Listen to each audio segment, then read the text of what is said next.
Bonjour, après la problématique des corpures et des mélanges, on va attaquer l'identification d'une espèce chimique. Et pour pouvoir identifier une espèce chimique, eh bien, il faut bien la connaître, il faut connaître ses caractéristiques. C'est par ces caractéristiques qu'on va parvenir à l'identifier.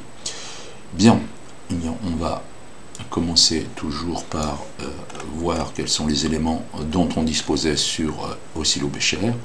Donc sur Oscillo-Becher, eh bien, on a donc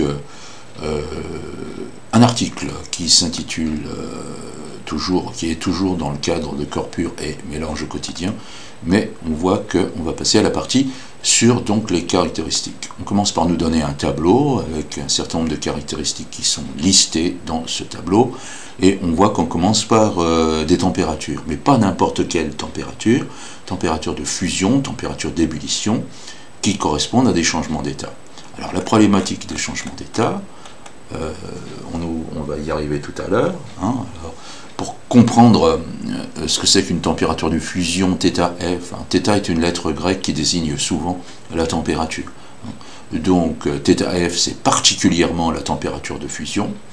Eh bien, on voit que c'est une affaire de changement d'état entre les états solides-liquides. Quant à θF, température d'ébullition, eh bien c'est une affaire, c'est une température qui va gérer les passages état liquide, état gazeux. Bien, donc ça nous permet, connaissant θF et θeb, qui, comme vous le constatez, ne sont pas les mêmes pour toutes les espèces chimiques. Là, on a trois espèces chimiques qui sont données en exemple. On a l'eau, l'éthanol, l'aspirine. Pas une de ces espèces chimiques ne possède les mêmes températures de fusion, les mêmes températures d'ébullition. Prenons l'eau, par exemple. Alors l'eau, on connaît bien cette espèce chimique-là, avec ses températures de fusion et d'ébullition bien connues, 0 et 100 degrés. Ça nous donne finalement ici 0 pour θF, 100 degrés pour θeb, et quand on désire connaître l'état de l'eau à n'importe quelle température, il suffit de comparer cette température à 0 et 100 degrés. Prenons 20 degrés Celsius, donc une température habituelle, eh bien, on n'est pas étonné de voir 20 degrés se placer entre 0 et 100, et donc on va pouvoir indiquer que l'état de l'eau à 20 degrés, l'état physique de l'eau à 20 degrés, est l'état liquide. On peut faire le même jeu pour l'éthanol, pour l'aspirine. Ça nous donne donc, en ce qui concerne la façon dont on va compléter ce tableau, puisqu'on nous demandait l'état physique, eh bien l'eau, on vient de dire qu'à 20 degrés, on a franchi depuis longtemps la température de fusion. On est bien au-dessus de 0 degré, mais on n'est pas encore à 100 degrés, loin de là. Donc ça veut dire qu'on n'a pas encore vaporisé l'eau, elle est à l'état liquide. Donc là, on va l'indiquer, l'eau est à l'état liquide.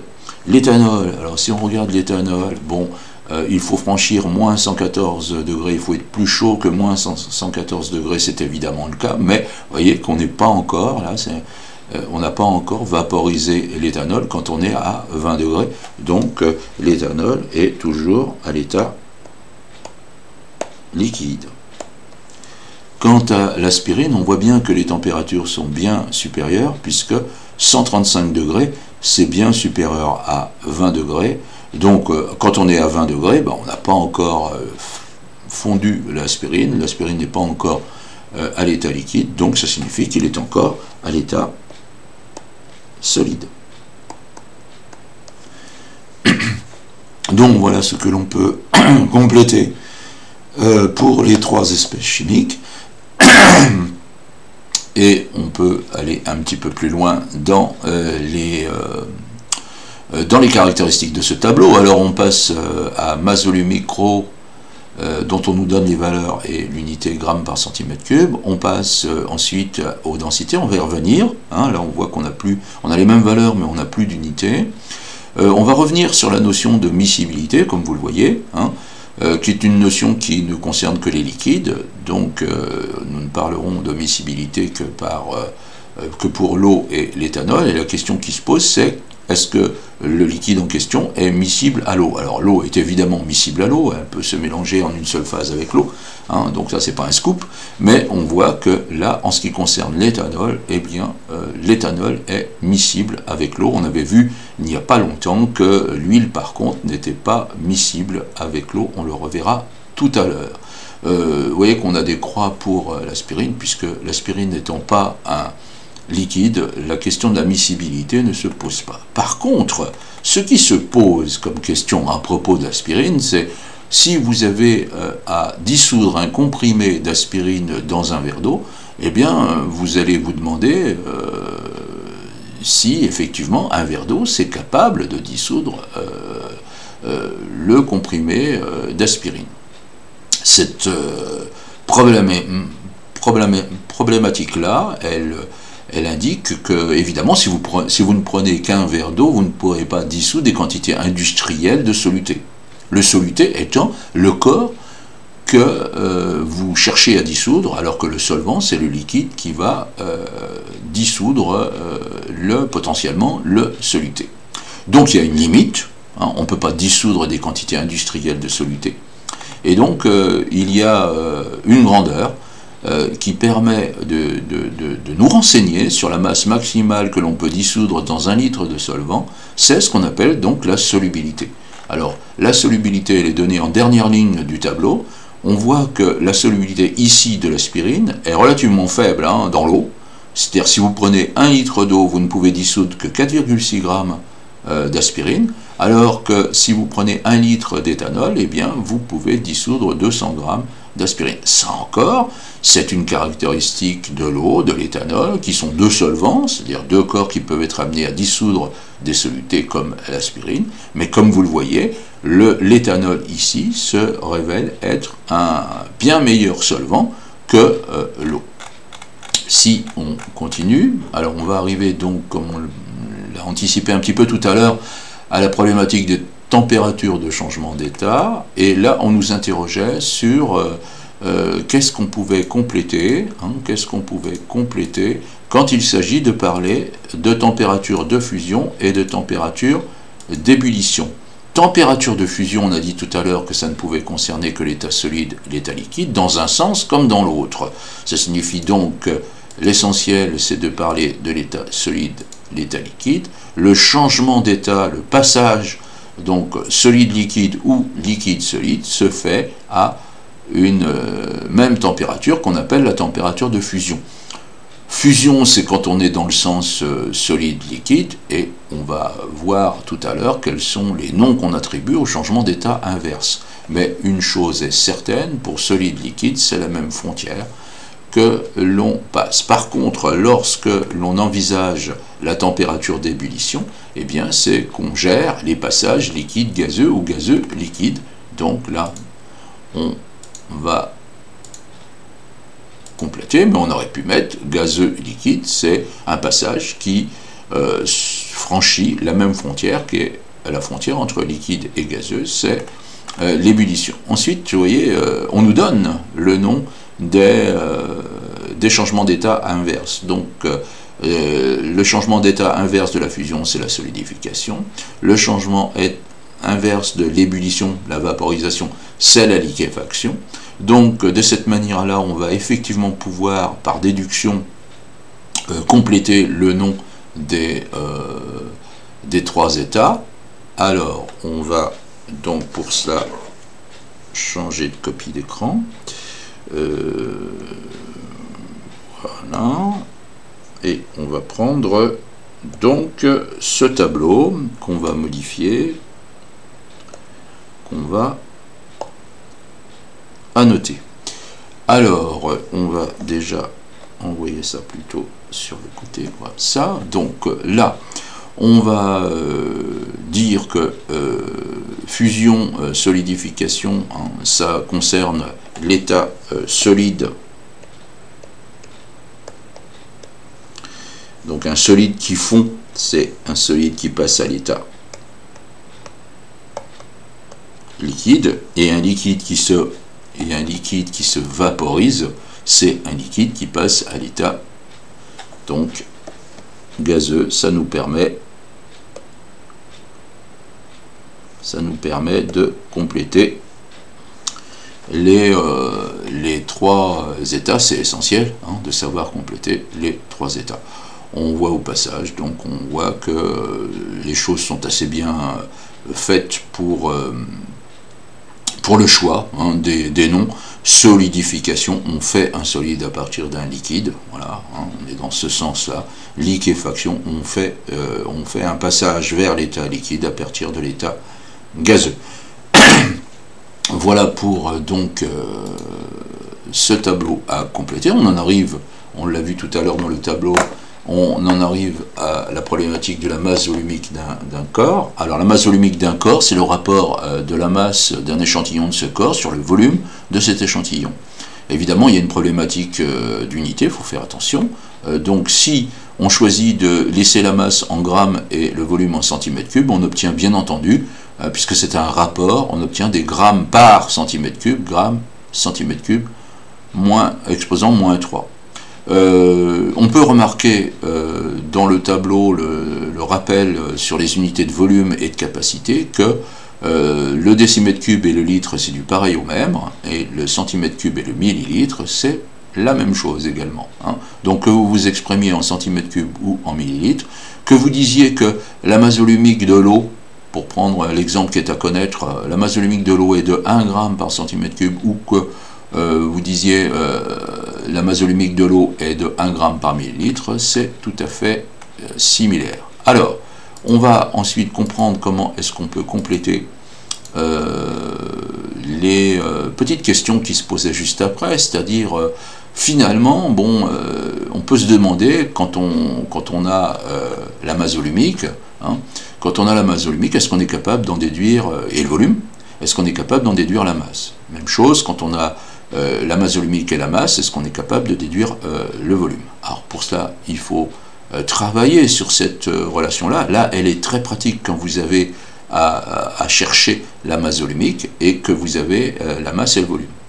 Bon, on va donc travailler dessus. Alors, pour travailler dessus, on va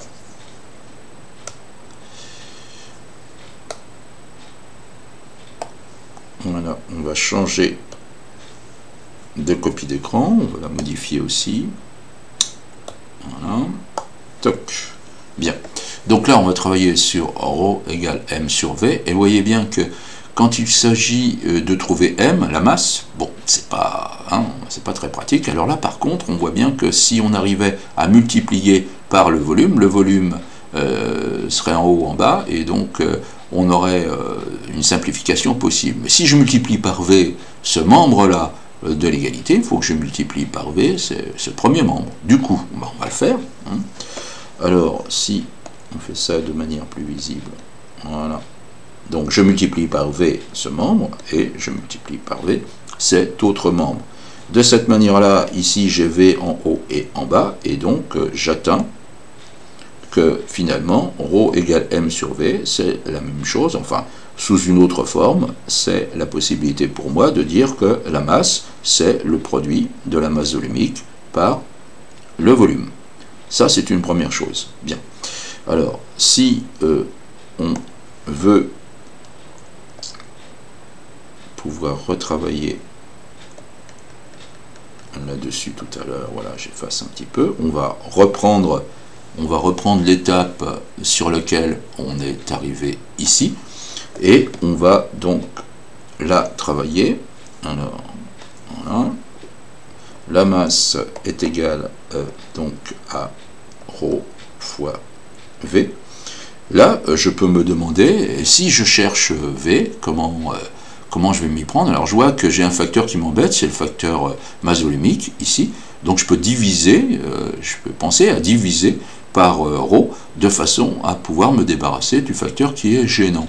Mais du coup, si je divise par ρ d'un côté de l'égalité, il faudra que je divise par ρ de l'autre côté, pour conserver mon idée d'égalité. Du coup, si on travaille, voilà, on va changer, si on travaille en divisant par la masse volumique, bien, dans ces conditions-là, on va avoir la masse volumique qui va s'en aller ici, et du coup, on va avoir une autre expression, V égale à M sur ρ. Donc vous voyez maintenant que nous avons trois manières d'envisager les choses. Si on cherche la masse volumique, eh bien la forme de l'expression qu'on utilisera, c'est M sur V. Maintenant, si on cherche la masse, on dit qu'on fait un produit en croix aussi. Hein. Donc si on cherche la masse, eh bien on va faire M égale ρ fois V, on va utiliser ça. Et puis si on cherche le volume, eh bien, et qu'on a la masse et la masse volumique, il suffit de diviser M par la masse volumique. Voilà pour donc le raisonnement qu'on doit tenir, quoi qu'il arrive. Hein. Donc là, on nous demandait de résumer. Si on veut la masse, eh bien, en fait, on va multiplier la masse volumique par le volume. Et si on veut le volume, eh bien, on va diviser la masse par la masse volumique. Voilà pour quelque chose de très important, hein, être capable, à l'aide d'une expression, de changer légèrement sa forme pour obtenir n'importe quelle autre grandeur qui est concernée dans la relation. Là, on peut trouver ρ, on peut trouver M, on peut trouver V, tout va dépendre de ce qu'on nous donne. Alors, la densité d'un corps, la problématique de la densité d'un corps, alors il suffit de savoir que c'est le rapport de la masse volumique du corps sur la masse volumique de l'eau. Donc là, ça va très vite, hein. La masse volumique de l'eau, vous avez vu tout à l'heure, en grammes par millilitre, en grammes par centimètre cube, c'est 1. Donc divisé par 1, ça ne présente pas de gros soucis. Mais une chose est certaine, vous allez vous retrouver avec des grammes par millilitre en haut et en bas. Du coup, vous n'aurez plus qu'une comparaison de masse volumique. Et donc, D est une grandeur sans unité. Alors, c'est ce que confirme le petit tableau pour finir, hein, le petit tableau de comparaison de trois espèces chimiques, l'eau, l'huile d'olive et le liège. Bon, on vous donne les masses volumiques en grammes par centimètre cube, 1 pour l'eau, on vient de le dire, 0,92 pour l'huile d'olive, 0,20 pour le liège. Quand vous voyez la densité, toujours à 20 degrés, eh bien, vous voyez que finalement, vous gardez les mêmes valeurs, mais vous n'avez plus l'unité, puisque vous avez divisé par 1 gramme par centimètre cube, c'est-à-dire, vous avez divisé par la masse volumique de l'eau. Si on commence par la problématique du liège, là, on a un petit bouchon qui flotte sur l'eau, eh bien oui, on va dire que le liège, en consultant sa densité ou sa masse volumique, dans les deux cas, on constate que 0,20 c'est bien inférieur à 1, donc le liège est moins dense que l'eau. Problématique de deux liquides, hein, alors là par contre c'est un tout petit peu plus compliqué, il y a la notion de miscibilité. Hein. Si on avait mis de l'éthanol sur l'eau, ben, comme ce sont deux liquides miscibles, bien finalement on n'aurait vu qu'une seule phase, là on voit deux phases. Hein.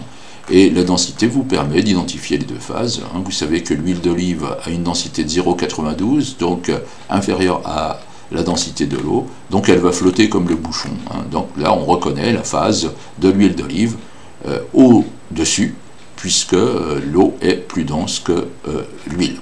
Voilà pour cette partie. On reviendra donc sur cette problématique de l'identification, mais au point de vue expérimental, dans une autre vidéo.